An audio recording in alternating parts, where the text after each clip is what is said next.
লোকসভাৰ নিৰ্বাচনৰ কোকৰাঝাৰ অনুষ্ঠিত জনজাতি সংৰক্ষণ সমষ্টিৰ BPM দলৰ প্ৰাৰ্থী হিচাপে ৰাজ্যৰ সমাজ কল্যাণ মন্ত্ৰী তথা সকলো জাতি জনগোষ্ঠীৰ লোকৰ মাজত বিশেষভাৱে অতিকৈ জনপ্ৰিয় নেত্ৰী প্ৰমীলাৰাণী বৰ্মাৰ নাম আজি বৰমাত আনুষ্ঠানিকভাৱে ঘোষণা কৰে BTACৰ প্ৰধান হাগ্ৰামা মহিলাই।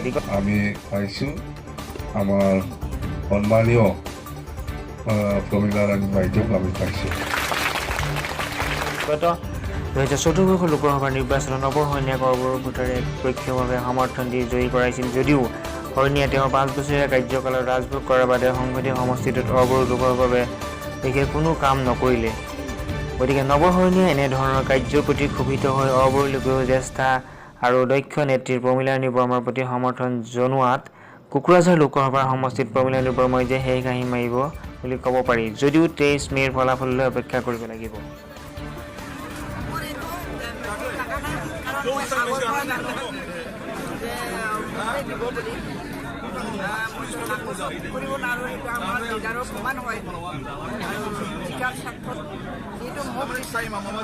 দায়িত্বটো গ্ৰহণ কৰিব লাগিব।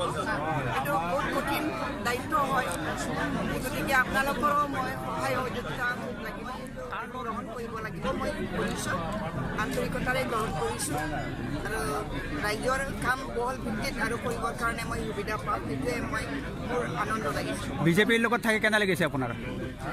কোকৰাঝাৰ লোকসভাৰ যিটো কেণ্ডিডেট সেইটো আমি ঠিক কৰিছোঁ, আমাৰ প্ৰমীলাৰাণী বাইদেউকো আমি ঠিক কৰিছোঁ আৰু আমি শিক্ষাটো 100% আৰু বাকী সমষ্টিত আমি বিজেপিৰ লগতে আছে। কালি মংগলদৈতো কিছুমান সমস্যা আছে, সেইটো লৈ আমি আলোচনা কৰিম, আলোচনা কৰি পেলাই আমি